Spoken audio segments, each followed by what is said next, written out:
اعوذ باللہ من الشیطان الرجیم بسم اللہ الرحمن الرحیم الحمد للہ الذی خلق السماوات والارض وجعل الظلمات والنور ثم الذین کفروا بربهم یعدلون الصلاة والسلام علی اشرف الانبیاء والمرسلین حبیب الہ العالمین ابی القاسم محمد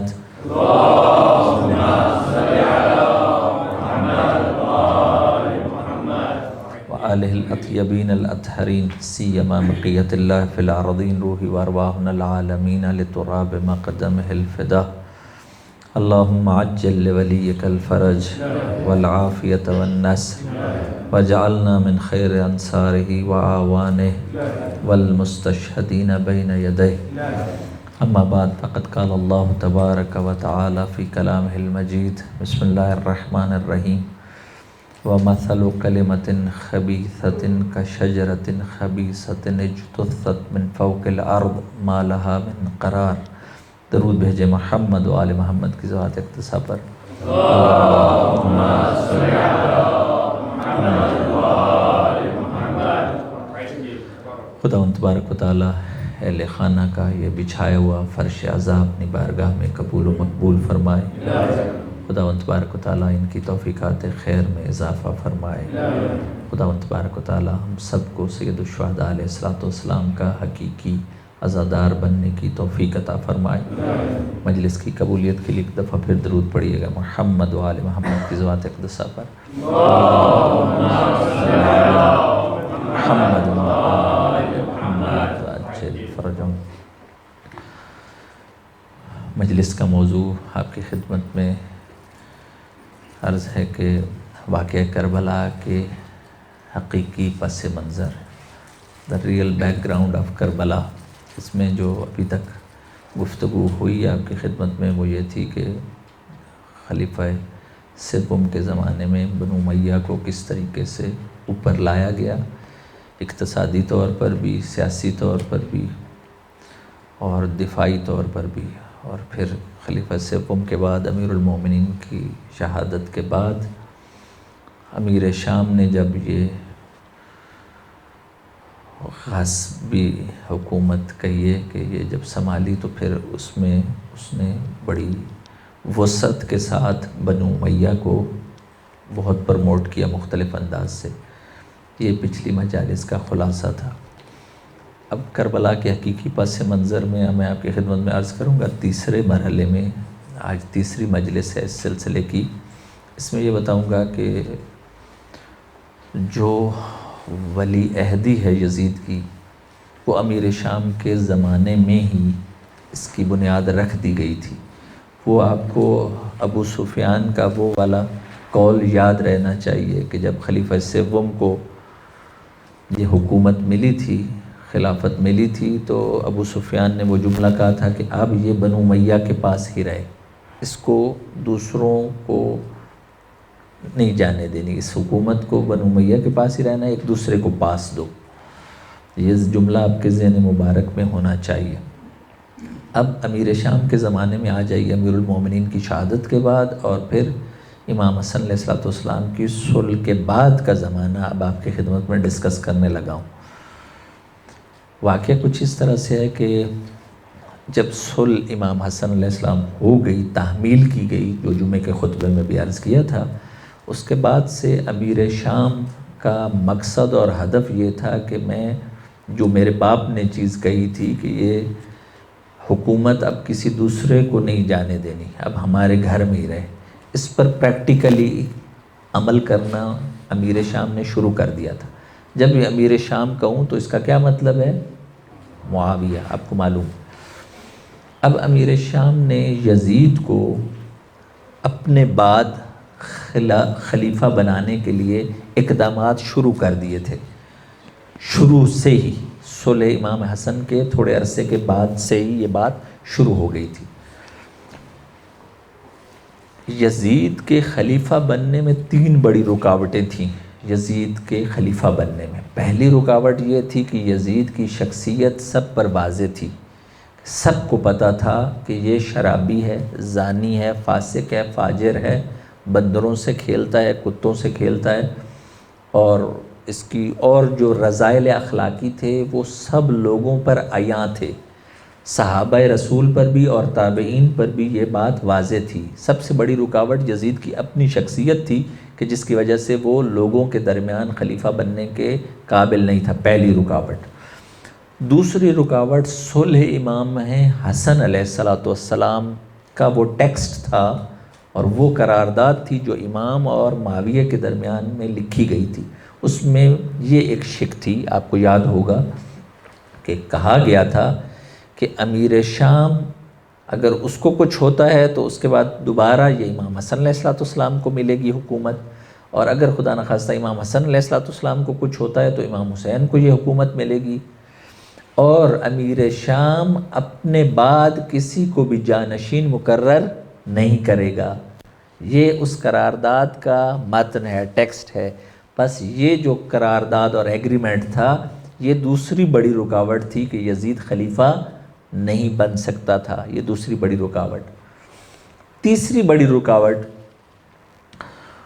وہ یہ تھی کہ خلفاء میں سے، خلیفہ اول میں نے بھی اور خلیفہ دوم نے بھی کسی نے بھی اپنے بیٹے کو نہیں بنایا۔ موروثی سیاست نہیں تھی، اگرچہ انہوں نے غصب کی، ہم اس اقدام کو کبھی بھی قبول نہیں کرتے ہیں، لیکن خلیفہ اول نے آپ نے دیکھا کہ اپنے بیٹے کو اپنے بعد نہیں بنایا، خلیفہ دوم نے بھی اپنے بیٹے کو اپنے بعد نہیں بنایا، خلیفہ سوم نے بھی اپنے بیٹے کو اپنے بعد نہیں بنایا۔ بس رسم یہ نہیں تھی کہ خلافت کو موروثی کر دیا جائے، اپنے بعد اپنے بیٹے کو بنا لیا جائے۔ تیسری بڑی رکاوٹ یزید کے خلیفہ بننے میں یہ تھی کہ لوگوں کو یہ بات قبول نہیں تھی کہ باپ کے بعد اس کا بیٹا خلیفہ بن جائے۔ ہو سکتا ہے ذہن میں یہ سوال آئے کہ پھر امام حسن علیہ السلام کیا امیر المومنین کے بعد؟ تو وہ بھی لوگوں نے ہی انتخاب کیا تھا، میجورٹی نے انتخاب کیا تھا، ورنہ ہمارا تو وہی امامت والا نظریہ اپنی جگہ پر ہے کہ امام ہوتا ہے۔ ہاں، لوگ اگر آئیں گے، لوگ اگر اس میجورٹی کو آ کر امام کے سپرد کریں گے تو امام پریکٹیکلی اپلائی کرنا شروع کر دے گا۔ بس یہ تین چیزیں ہیں کہ یزید کے خلیفہ بننے میں سب سے بڑی رکاوٹ یہ تین چیزیں ہیں۔ ایک دفعہ درود پڑھیے محمد وآل محمد کی صلوات اقدسہ پر۔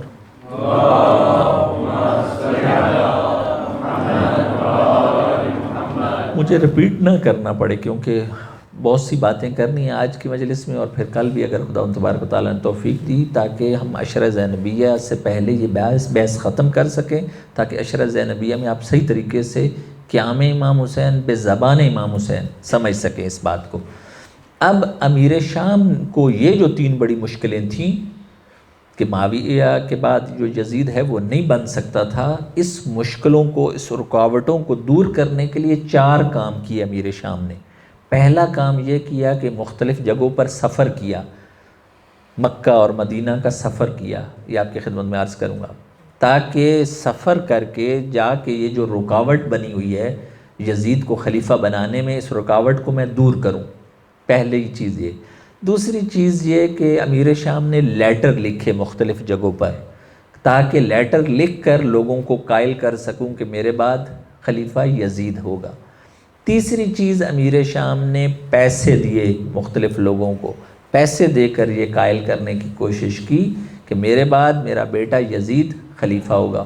اور چوتھی چیز کہ جو ان تینوں چیزوں پر عمل درآمد نہیں کروا سکا اور دیکھا کہ ابھی بھی رکاوٹ برقرار ہے اور مشکل برقرار ہے، جو مشکلات میں سے جو لوگ مشکل بنے ہوئے تھے ان کو قتل کروا دیا، شہید کروا دیا۔ بس چار کام امیر شام نے انجام دیے ہیں یزید کو خلیفہ بنانے کے لیے۔ پہلا کام کیا تھا کہ اس امیر شام نے مختلف سفر انجام دیے۔ اس سے پہلے بھی جو بات اپنی کہنا چاہوں گا وہ تاریخ یہ بتاتی ہے کہ یہ یزید کی خلافت کا ڈھونگ کب سے رچایا گیا، بات سٹوری کیا تھی، ویسے بیٹھے بیٹھے ہی کچھ جوش آ گیا یا نہیں؟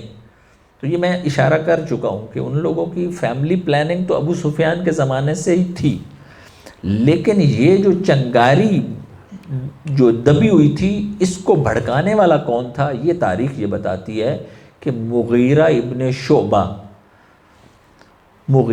شعبہ اس وقت کوفے کا گورنر تھا امیر شام کے زمانے میں۔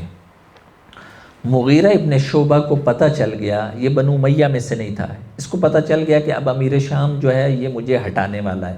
اب سارے جیسے خلیفہ سوم کے زمانے میں سارے اپنے لوگ تھے، اب دوبارہ جو ہے اپنے لوگوں کو ہی جتنی پوسٹیں ہو سکتی تھی دینی تھی۔ اب اس کو ریپلیس کر کے کوفے کا گورنر سعید بن ابی العاص کو بنانے جا رہا تھا امیر شام۔ جب مغیرہ ابن شعبہ کو پتہ چلا کہ میں کوفہ کی گورنری سے ہٹنے والا ہوں، تو مغیرہ ابن شعبہ بہت مکار اور چالاک شخص تھا۔ اگر اس کی بھی ہسٹری اگر میں کھولوں تو شاید ساری مجلس اسی میں چلی جائے۔ آپ کو یہ پتہ ہونا چاہیے کہ یہ خناس انہی میں سے ہی تھا کہ جو بی بی زہرا سلام اللہ علیہ کے گھر پر حملہ کرنے والوں میں سے ایک یہی تھا۔ جنگ جمل میں امیر المومنین کے مخالف گروہ میں سے ایک یہی مغیرہ ابن شعبہ تھا، اور ایک یہی مغیرہ ابن شعبہ تھا کہ جو اپنے زمانے میں ڈاکو لٹیرا کا الفاظ جو ہے وہ مبالغہ نہیں ہوگا کہ اس زمانے میں یہ کام یہ کر چکا تھا۔ اب یہ امیر شام کے زمانے میں گورنر تھا۔ اب جب امیر شام اس کو ریپلیس کرنے لگا تھا، ہٹانے لگا تھا، اس کو خبر ہو گئی۔ اس نے کیا کیا؟ امیر شام ہے شام میں، یہ ہے کوفہ میں۔ اب کوفہ کے لوگوں کو اس نے یہ شو کیا کہ میں جا رہا ہوں امیر شام پاس اور اپنا جو ہے ریزائن دینے جا رہا ہوں، استعفیٰ دینے جا رہا ہوں۔ لوگوں کو یہ شو کیا کہ مجھے کوئی مسئلہ نہیں ہے، گورنری میرے لیے کوئی چیز نہیں ہے، جبکہ حقیقت میں یہ بہت جاہ طلب تھا۔ یہ شام پہنچ گیا، شام پہنچ کے یہ امیر شام سے نہیں ملا، یہ یزید سے ملا جا کے۔ اس نے یزید سے یہ کہا کہ میں جو ہے وہاں سے آیا ہوں اور میں تمہارا مخلص ہوں، میں یہ دیکھ رہا ہوں کہ تمہارا باپ مر جائے گا تو پھر یہ جو حکومت ہے یہ اس کے لیے سب سے بیسٹ جو شخص ہے وہ تم ہو، تمہیں یہ ملنی چاہیے۔ بتا رہا ہوں کہ کہاں سے یہ بات شروع ہوئی ہے۔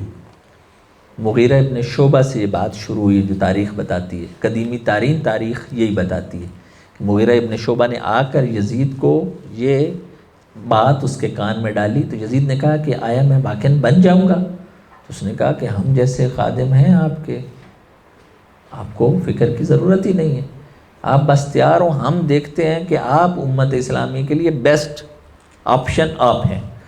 یزید نے فوری طور پر اپنے باپ امیر شام کو بتایا کہ ایسا ایسا ہے، یہ مغیرہ یہ کہہ رہا ہے۔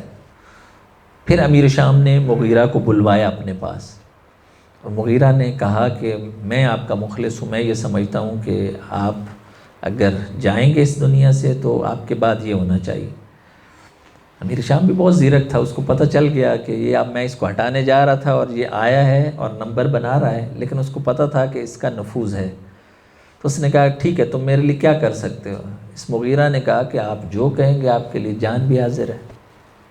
ٹھیک، تو اس نے کہا کہ ٹھیک ہے، میں دیکھتا ہوں، اگر تم یہ کر سکتے ہو تو تم کوفہ جاؤ، وہاں کے لوگوں کو یزید کی خلافت کے لیے تیار کرو۔ اس نے کہا ہم حاضر ہیں، جب جان حاضر ہے تو یہ کیا چیز ہے؟ ٹھیک، صحیح۔ تو خلاصہ یہ کہ اب اس کو پتہ چل گیا کہ میں نے یہ ایسا پتہ ڈال دیا ہے کہ مجھے اب یہ نکالنے والا نہیں ہے۔ امیر شام نے کہا کہ تم جاؤ لوگوں کو تیار کرو۔ یہ پس تاریخ بتاتی ہے کہ یہ پہلا کلک تھا کہ جس کے بعد یہ جو ان کی پلاننگ ان کے ذہنوں میں تھی یہ اب باہر آنا شروع ہو گئی یزید کی خلافت کی۔ ایک دفعہ درود پڑھیے محمد و آل محمد کی ذوات اقدسہ پر۔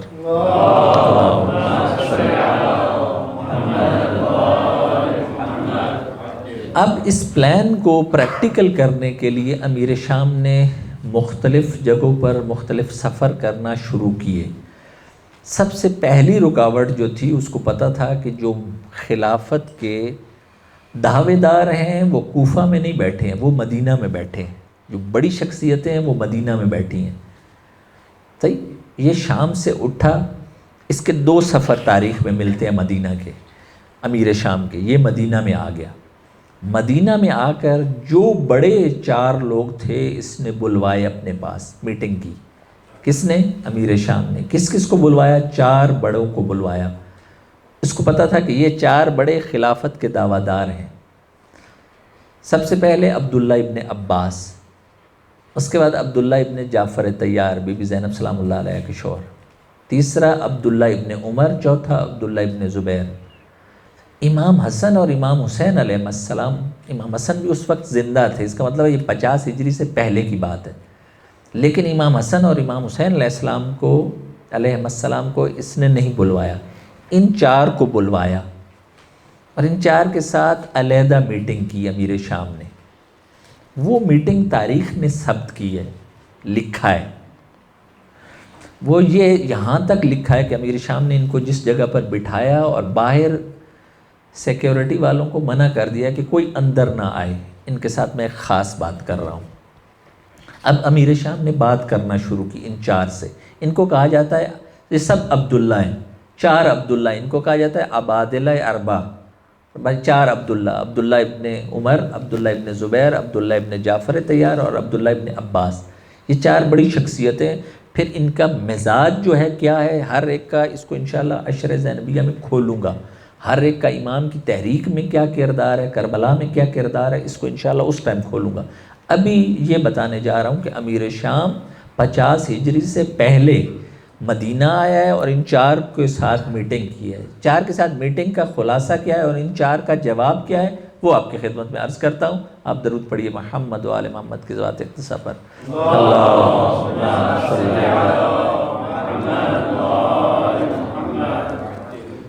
امیر شام نے خدا کی حمد و ثنا بیان کرنے کے بعد، اس ٹائم عادت تھی، جیسے ہوتا ہے کہ برا ترین بھی بندہ ہو وہ خطبہ دیتا تھا، عرب کا ایک دستور تھا۔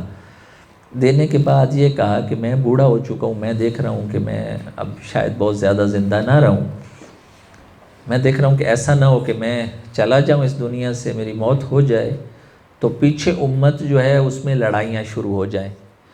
میں امت کو لڑائیوں سے بچانے کے لیے یہ مناسب سمجھ رہا ہوں کہ میرے بعد امت اسلامی کا خلیفہ میرا بیٹا یزید ہو۔ یہ امیر شام کہہ رہے ان 4 عبادلہ اربع کے، 4 عبداللہ کے سامنے، اور وہ یہ کہتا ہے کہ میری خواہش یہ ہے کہ آپ 4 لوگ تعاون کرو تاکہ میرا بیٹا سیٹ پر بیٹھ جائے اور امت میں لڑائی ختم ہو جائے گی، کچھ پرابلم نہیں ہوگا۔ جب ان 4 عبداللہ کے جو اس زمانے کے خواص تھے اور مین شخصیتیں تھیں، انہوں میں نے ایک نے ساری امیر شام کی بحث کا خلاصہ یہی تھا، اب لمبا نہیں کروں گا۔ اب ایک نے جواب دینا شروع کیا۔ امیر شام نے کہا آپ کیا کہتے ہیں؟ اب سب سے پہلے عبداللہ ابن عباس سے پوچھا کہ آپ کی نظر کیا ہے۔ عبداللہ ابن عباس ایک علمی شخصیت تھے، قرآنی شخصیت تھے، تفسیری شخصیت تھے، تو انہوں نے خلاصہ جو جواب دیا امیر شام کو، کہا کہ جو قرآن اور حدیث سے، رسول سے ہمیں پتہ چلتا ہے، سنت رسول سے پتہ چلتا ہے، وہ یہ ہے کہ خلافت کا حقدار رسول اللہ کے اہل بیت ہیں، ان کو خلیفہ بنانا چاہیے۔ جواب یہ تھا کہ یہ جو تم کام کر رہے ہو یہ ٹھیک نہیں ہے، لیکن ان کے الفاظ کوئی بہت زیادہ سخت نہیں تھے، لیکن انہوں نے اپنا جواب دے دیا۔ اس کے بعد باری آئی عبداللہ ابن جعفر طیار کی، یہ بی بی زینب سلام اللہ علیہ کے شوہر۔ انہوں نے پہلے تو یہ کہا کہ ہے امیر شام، تم نے حسن اور حسین کو دعوت نہیں دی ہے یہاں، جبکہ تمہیں پتہ ہے کہ وہ بہت بڑی ہستیاں ہیں جن کے فضائل سب پر عیاں ہیں۔ امیر شام نے کہا کہ وہ علی کے بیٹے ہیں، میں ان کی بڑی قدر کرتا ہوں، میرے دل میں بڑی محبت ہے، یہی جملے ہیں۔ امیر شام کہتا ہے کہ حسن حسین کے بارے میں میرے دل میں بڑی محبت ہے، لیکن میں نے مناسب نہیں سمجھا کہ ان کو بلاؤں۔ تو حضرت عبداللہ ابن جعفر طیار نے کہا کہ پہلی بات تو یہ ہے کہ تم نے یہ غلط کیا ہے کہ ان کو نہیں بلایا ہے۔ اگلی بات جو حضرت عبداللہ ابن جعفر طیار نے کہی کہ یہ اگر قرآن اور اہل بیت کا معیار دیکھا جائے، قرآن اور سنت کا معیار دیکھا جائے، تو اس معیار کے مطابق بھی خلافت حسن و حسین کو ملنی چاہیے، اور اگر خلیفہ اول اور دوم والا معیار دیکھا جائے، اس کے مطابق بھی خلافت تمہارے بعد حسن حسین کو ملنی چاہیے، نہ کہ تمہارے بیٹے یزید کو۔ کیوں؟ اگر تم یہ سمجھتے ہو کہ خلیفہ اول اور خلیفہ دوم کے بننے کے بعد امت میں لڑائی ختم ہو گئی تھی، تو اب بھی یہی ہوگا۔ اصل حکومت کے حقدار حسن حسین ہیں، اگر انہیں ابھی حکومت دے دو اپنے بعد تو امت میں لڑائی ختم ہو جائے گی، جو رسول نے وصیت کی تھی اس کے مطابق عمل ہو جائے گا اور ساری بات ہی ختم ہو جائے گی، تلواریں بھی نیاموں سے باہر نہیں آئیں گی۔ یہ حضرت عبداللہ ابن جعفر طیار کا جواب تھا۔ تیسری شخصیت جس نے جواب دیا وہ عبداللہ ابن عمر تھے، یہ خلیفہ دوم کے بیٹے، یہ بھی عبادت گزار، اور یہ ان کی بھی شخصیت انشاءاللہ شرح زینبیہ میں کھولوں گا۔ انہوں نے کہا کہ اے امیر شام، اے معاویہ، تم اللہ سے نہیں ڈرتے ہو کہ تم اپنے بعد یزید کو جو کہ فاسق، فاجر اور بدکار ہے اس کو بٹھانے جا رہے ہو، تم اللہ کو کیا جواب دو گے؟ یہ عبداللہ ابن عمر کہہ رہا ہے امیر شام سے۔ یعنی تاریخ بتاتی کہ عبداللہ ابن عمر کے مزاج کے برعکس الفاظ جو تھے وہ سخت تھے، گویا کہ اس عبداللہ ابن عمر بھی یزید کو خلیفہ بنانے کے لیے تیار نہیں تھی اس مرحلے پر۔ اور چوتھا جواب جو عبداللہ ابن زبیر نے دیا وہ کہا، عبداللہ ابن زبیر بھی ایک پوری شخصیت ہے، اس کو بھی انشاءاللہ ڈیٹیل سے ڈسکس کروں گا عشرہ زینبیہ میں اگر خدا تبارک و تعالیٰ نے توفیق دی۔ عبداللہ ابن زبیر نے جب ہر بندہ، ہر عبداللہ اپنے مطابق جواب دے رہا ہے، ٹھیک۔ عبداللہ ابن زبیر یہ کہتا ہے کہ رسول اللہ کے بعد قریش جو ہیں وہ سب سے عظیم ہیں، یعنی انہوں نے اپنے قبیلے کو ہائی لائٹ کیا۔ انہوں نے کہا کہ یہ عبداللہ ابن جعفر طیار بیٹھے ہیں، یہ جعفر طیار کے بیٹے ہیں، رسول اللہ کے اتنے قریبی رشتہ دار ہیں۔ اور انہوں نے کہا یہ عبداللہ ابن عباس بیٹھے ہیں، رسول اللہ کے چچا کے بیٹے ہیں، ان کی بھی بڑی حیثیت ہے۔ ان کا وہ عبداللہ ابن زبیر یہ بات کہہ رہے ہیں، عبداللہ ابن جعفر طیار کا بتایا، عبداللہ ابن عباس کا بتایا یہ بیٹھے ہیں، اور عبداللہ ابن عمر کا بتایا یہ خلیفہ دوم کے بیٹے ہیں۔ اور پھر کہا کہ میں بھی زبیر کا بیٹا ہوں، میں بھی یعنی کوئی کم نہیں ہوں، صحیح۔ اور تم نے میٹنگ میں حسن حسین کو نہیں بلایا، وہ بھی رسول کے چشم و چراغ ہیں، وہ بھی کوئی کم ہستیاں نہیں ہیں۔ خلاصہ عبداللہ ابن زبیر کا یہ تھا کہ ہم اگر موجود ہیں، ہماری موجودگی میں تم خلیفہ بنا رہے ہو یزید کو، آیا ہم مر گئے ہیں کہ وہ خلیفہ بن جائے؟ یہ ساری بحث کا خلاصہ تھا عبداللہ ابن زبیر کی۔ اس کا یہی تھا کہ ہم بیٹھے ہیں، ابھی ہم اتنی جلدی ماننے والے نہیں ہیں کہ یزید خلیفہ بن جائے۔ یہ ان چار عبداللہ کا جواب تھا جو انہوں نے امیر شام کو، جو اسپیشل میٹنگ تھی ان کی، اس میں دیا۔ امیر شام نے ان چاروں کا جواب سنا، چاروں کے جواب کے بعد جواب الجواب، پھر آگے سے یہ کہا کہ میں نے آپ ساروں کی باتیں سنی ہیں، تو میں یہ کہوں گا کہ میرا بیٹا اتنا برا نہیں ہے جتنا آپ سمجھ رہے ہو، صحیح۔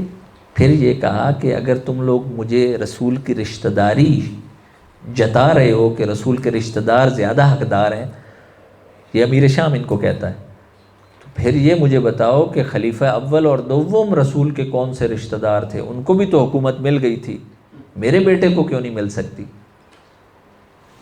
توجہ فرمائی، یہ امیر شام کا جواب تھا۔ لیکن آگے سے جو ری ایکشن تھا ان چاروں عبداللہ کا وہ پازیٹیو نہیں تھا۔ اب امیر شام نے یہ دیکھ لیا کہ یہاں میری دال گلنے والی نہیں ہے۔ پھر امیر شام تاریخ یہ بتاتی ہے کہ دوبارہ شام واپس چلا گیا۔ ایک دفعہ درود پڑھیے محمد و آل محمد کی ذوات اقتداء پر۔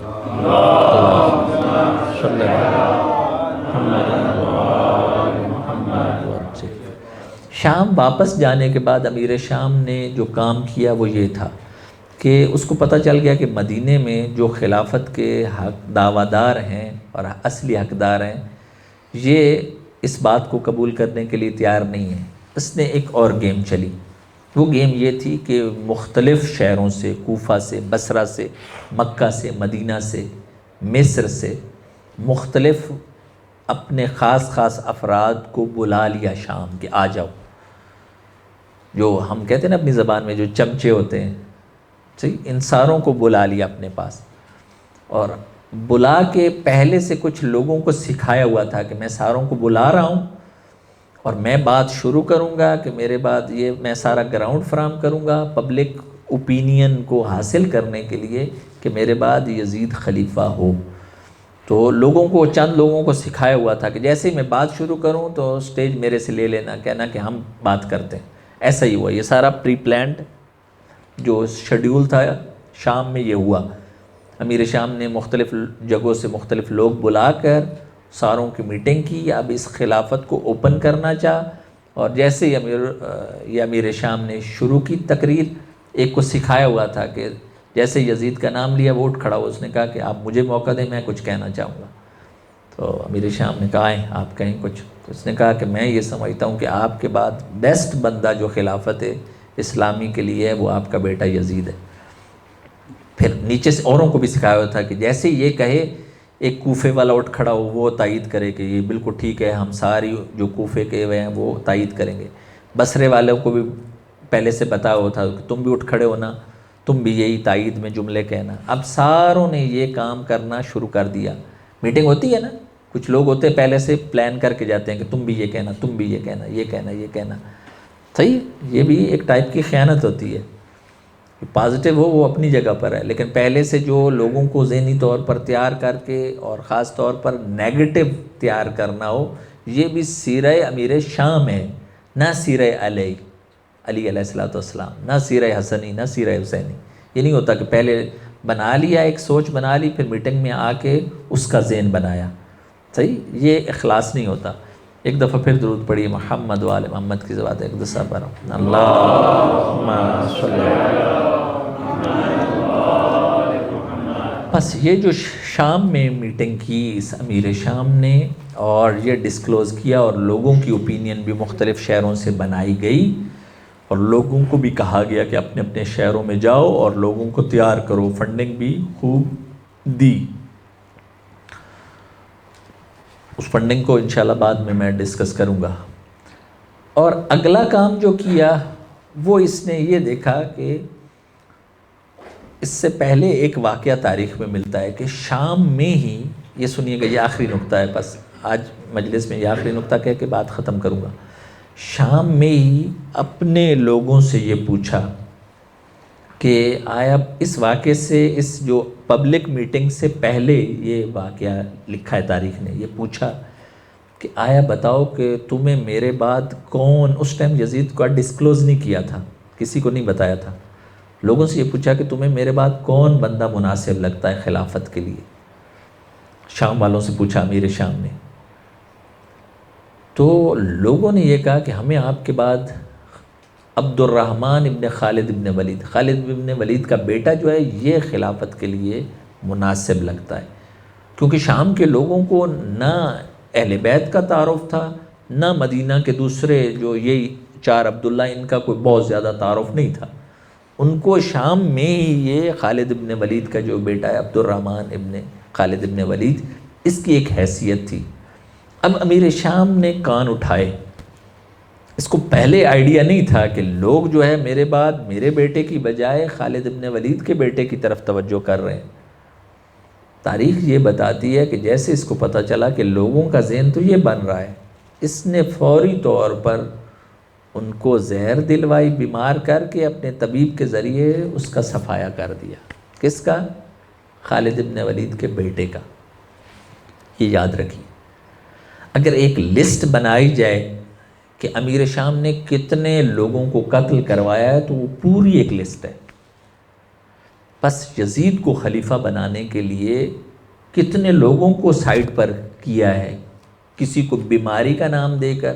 آپ کو یہ بھی بات سن کے تعجب ہوگی کہ یہ چیز بھی آپ کے لیے نہیں ہوگی کہ یہ جو عمر سعد کا والد ہے، سعد بن ابی وقاص، جو فاتح قادسیہ اور رسول کا بڑا صحابی اور بڑا نام تھا اس کا، یہ اور امام حسن علیہ السلام کی شہادت کے پیچھے بھی کون ہے؟ امیر شام. ایک ہفتے کے اندر امام حسن علیہ السلام کو بھی جودہ بنت اشعث کے ذریعے زہر دی گئی، اور ایک ہفتے کے اندر ہی، اسی ہفتے میں ہی سعد بن ابی وقاص کو بھی مروا دیا گیا، تاکہ ایسا نہ ہو کہ لوگ کہیں کہ ابھی صحابی رسول سعد بن ابی وقاص جیسا بندہ زندہ ہے تو تم اپنے بیٹے یزید کو خلیفہ بنا رہے ہو. ان 4 عبداللہ اربع تو یہ تو اصحاب کی اولاد تھے نا، یا بعض اصحاب بھی تھے ان میں سے. ٹھیک ہے، یہ اصحاب بھی ہوں تو یہ اصحاب وہ سینئر اصحاب نہیں بنتے تھے. صحیح ہے، عبداللہ ابن زبیر سینئر صحابی نہیں تھا، عبداللہ ابن عباس بھی سینئر صحابی نہیں تھا، سعد بن ابی وقاص جتنی ان کی حیثیت نہیں تھی. بس اس کو جہاں سے بھی شک ہوتا تھا نا کہ یہ یزید کی جگہ کوئی بن سکتا ہے، اس کو فوری طور پر زہر دلوا کے، بیماری کا بہانہ دلوا کے، طبیب بلوا کے سائڈ پر لگا دیا جاتا تھا. یہ امیر شام نے یہ سارے کام کیے ہیں. کہ کسی طریقے سے بھی یہ حکومت ہمارے خاندان سے باہر نہ جائے، ہمارے بیٹا جو خلف ناصالح تھا، ملعون تھا، اس سے باہر نہ جائے۔ جو کچھ بھی ہو اس کے لیے لوگوں کو پیسہ دینا پڑے، بیت المال کا پورا خرچ کرنا پڑے، کرو، اس کے لیے لوگوں کو مروانا پڑے، مروا دو، صحیح، اس کے لیے فوج بھیجنی پڑے، چور ڈاکو اچکے لوگ بھیجنا پڑے، وہ بھی بھیج دو، جیسے بوسر ابن ابی ارطاب جیسے لوگ، کہ سفاک ترین لوگوں کو جا کے سائٹ پر لگانا ہو، ان کی چوریاں کروانا ہو، ڈاکے ڈلوانا ہو، کچھ بھی کرنا پڑے کرو، تاکہ میرے بعد میرا بیٹا یہ خلیفہ بنے۔ یہ ساری سٹوری ہے، یہ پہلا فیز ہے امیر شام کا، کہ کسی بھی طریقے سے یزید کو یہ خلافت ملائے۔ اس کے لیے کوئی فرق نہیں ہے کہ کوئی بھی ہو، اس کے لیے جو جوانان جنت کے سردار ہیں ان کو بھی زہر دلوانا کچھ مسئلہ نہیں، کچھ مسئلہ نہیں ان کے لیے، ان کو جو ہے کہ جو بن سکتا ہے خلیفہ میرے بیٹے کے مقابلے میں اس کو مار دو، بس یہی اس کا ہدف اور مقصد تھا۔ اسی کے ذریعے سے آپ لوگوں کو پتہ ہے کہ تاریخ میں جودہ بنت اشعث کو لالچ یہ دیا تھا، پتہ ہے آپ کو کہ لالچ یہ دیا تھا کہ تم زہر دو اور اس کے بعد میں تمہاری شادی اپنے بیٹے یزید سے کروں گا اور تمہیں اتنا پیسہ دوں گا۔ جب جودہ نے، ملونہ نے یہ سارا کام کر دیا، اس کے بعد جب معاویہ کے پاس آئی تو اس معاویہ نے یہ کہا کہ جو حسن جیسے شخص کے ساتھ مخلص نہیں ہے وہ میرے یزید کے ساتھ کیسے مخلص ہوگی؟ اتنا چلاک تھا یہ۔ اس نے کہا کبھی بھی شادی نہیں کروں گا تیری اس کے ساتھ۔ توجہ فرمائی آپ نے، بس وہ سمجھتا تھا، اس کا مطلب ہے ساری چیزیں واضح تھیں اس کے لیے، ساری چیزیں یہ واضح تھیں۔ اصل درد بھی یہی ہے، انسان جب یہ ساری چیزیں پڑھتا ہے، اسٹڈی کرتا ہے، بیان کرتا ہے، تو درد بھی یہی ہے۔ جو ہم لوگ مصائب پر روتے ہیں وہ یہی ہے کہ ان کے لیے سب چیزیں کلیئر تھیں۔ اگر کوئی کہے کہ کوئی ڈاؤٹ تھا، نہیں، 200% کلیئر تھی، سب چیزیں واضح تھیں۔ اور سب چیزیں واضح ہونے کے باوجود اس سفاکیت سے اہل بیت اطہار کو اس دردناک طریقے سے شہید کروانا، یہ ہمارے لیے جو ہے سب سے بڑا، ہم شیعوں کا اور اہل بیت کے محبوں کا درد یہ ہے۔ خداوند تبارک و تعالیٰ سے دعا ہے خداوند تبارک و تعالیٰ سب کو کربلا کا حقیقی پس منظر سمجھنے اور اس پر عمل کرنے کی توفیق عطا فرمائے۔ صلی اللہ علیہ یا ابا محمد یا حسن ابن علی ایہا المجتبی یا ابن رسول اللہ یا حجت اللہ علی خلقہ یا سیدنا و مولانا انا توجہنا واستشفعنا وتوسلنا بک الی اللہ وقدمناک بین یدی حاجاتنا یا وجیہا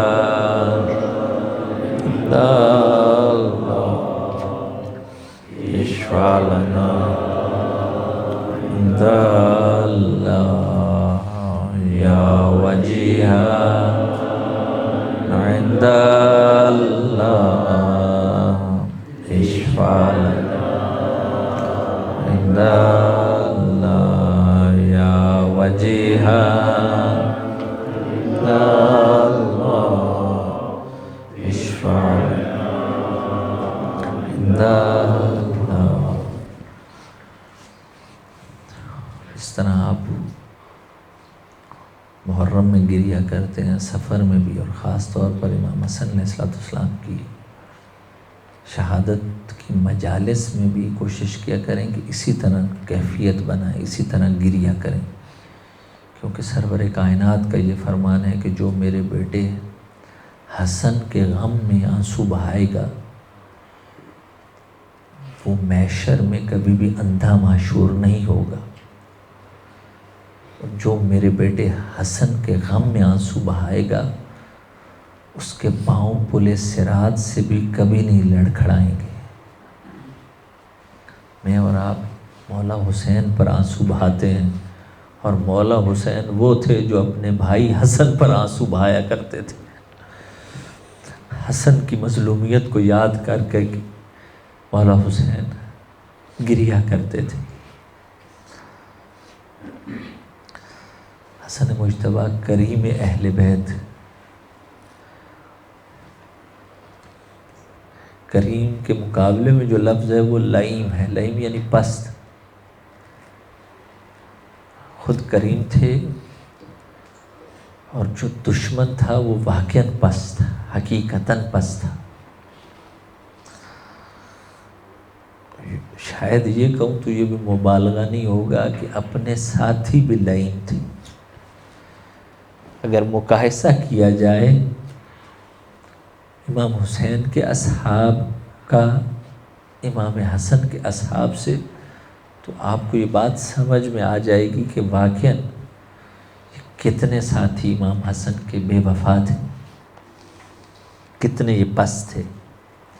جو کل ایک مصائب میں جملہ پڑھا تھا، اس کی توضیح اور تشریح یہ ہے، جو کہا تھا کہ نا خیمے میں آ گئے تھے اپنے ساتھی اور لوٹ مار کرنا شروع کر دی تھی، لیکن اس لوٹ مار کی کیفیت نہیں بتائی تھی، فقط اشارہ کیا تھا۔ آج فقط یہ جملہ سن لیجئے اور گھر تک روتے جائیں گے، جو بھی اس جملے کو درک کرے گا وہ گھر تک روتا جائے گا۔ وہ تاریخ نے یہ بتایا ہے کہ امام حسن علیہ السلام مصلی عبادت پر عبادت کر رہے تھے، خداوند تبارک و تعالیٰ کی عبادت کر رہے تھے، جب یہ اپنے ساتھی، بے وفا ساتھی، لئیم ساتھی، پست ساتھی جب خیمے میں داخل ہوئے، امام علیہ السلام اللہ کی عبادت کر رہے تھے، انہوں نے امام پر اس وقت بھی رحم نہیں کیا جو جا نماز کھینچی ہے، حالت عبادت میں کھینچی ہے، فقط کھینچ کے لے کے نہیں چلے گئے، بلکہ جیسے ہی کھینچی ہے امام کے پاؤں سے، اس کے بعد فوری خنجر کا وار کیا ہے اور امام حسن علیہ السلام کو زخمی کر دیا ہے۔ تب میرے مولا کھڑے نہیں رہ سکے، تاریخ نے بتایا ہے امام علیہ السلام گر گئے ہیں، کھڑے نہیں رہ سکے، گر گئے ہیں۔ یہ اتنے لئیم اور لعین ساتھی تھے، اتنے بے وفا ساتھی تھے۔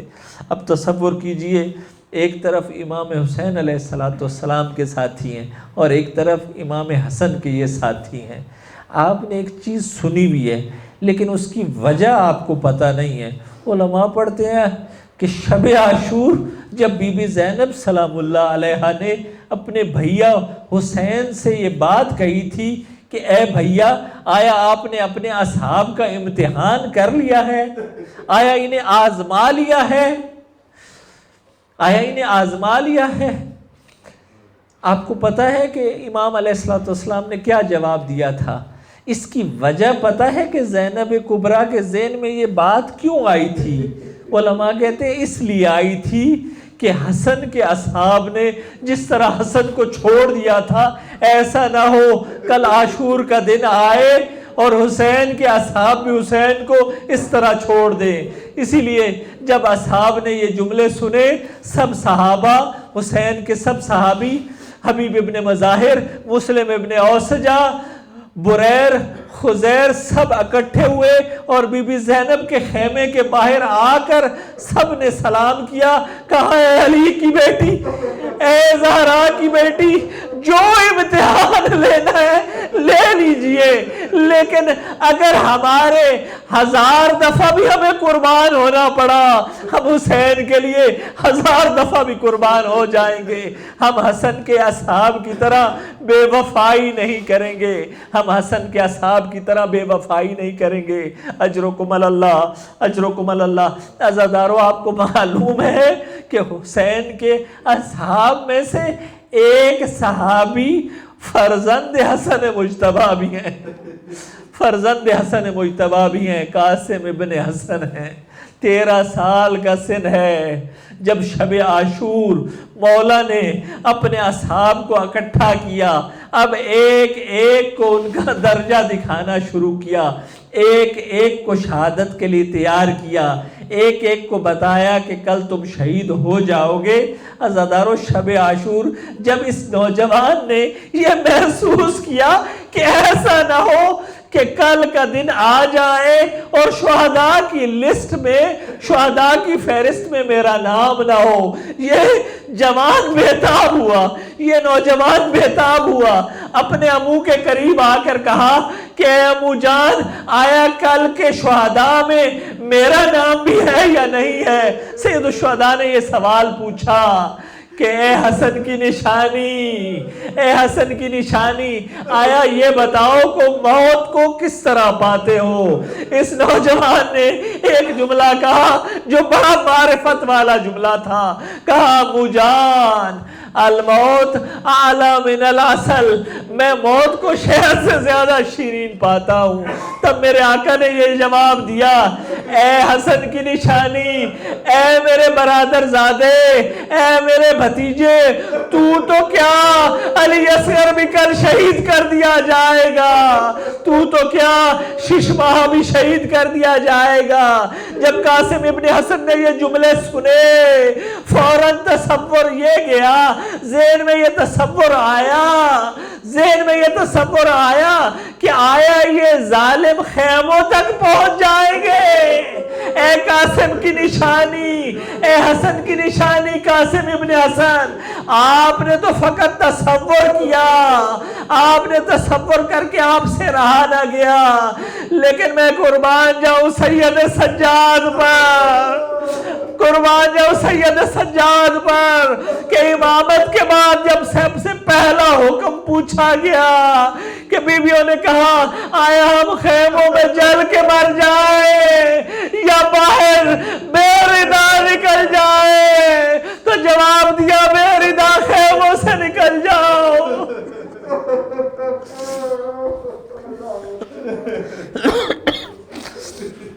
الا لعنۃ اللہ علی القوم الظالمین وسيعلم الذين ظلموا أي منقلب ينقلبون باسمك العظيم العظم العز الجل الأكرم يا الله يا الله يا الله يا الله يا الله يا الله يا الله يا الله يا الله يا الله يا محمود بحق محمد يا علا بحق علي يا فاطر بحق فاطمة يا محسن بحق الحسن يا قديم الإحسان بحق حسين عليه السلام وبتسعۃ المعصومین من ذریۃ الحسین علیہ السلام۔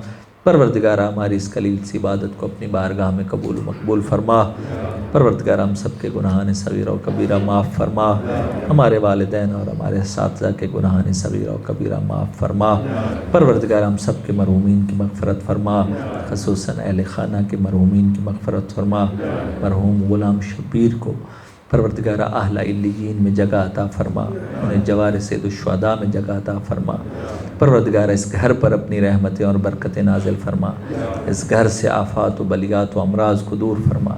پروردگارہ اہل خانہ کے رزق میں خیر و برکت عطا فرما۔ پروردگارہ ان کی نسلوں کو اہل بیت اطہار علیہ السلام کا خادم بننے کی توفیق عطا فرما، ان کے جوانوں کو امام زمانہ کا سرباز بننے کی توفیق عطا فرما۔ پروردگارہ ہم سب کے گھروں پر اپنی رحمتیں اور برکتیں نازل فرما۔ پروردگارہ دنیا میں محبت آل محمد اور آخرت میں شفاعت آل محمد نصیب فرما، عاقبت بالخیر اور خاتمہ بالایمان فرما۔ پروردگارہ ہم میں سے جو بھی مومنین پریشان ہیں ان کی پریشان حالی کو دور فرما دے۔ پروردگارہ جو بھی مریض ہیں انہیں شفاء کاملہ و عاجلہ عطا فرما، اہل خانہ کے جو مریض ہیں انہیں شفاء کاملہ و عاجلہ عطا فرما، مریضان مورد نظر کو شفاء کاملہ و عاجلہ عطا فرما۔ پروردگارہ ہم سب کو امام زمانہ کے ظہور میں زمینہ فراہم کرنے کی توفیق عطا فرما۔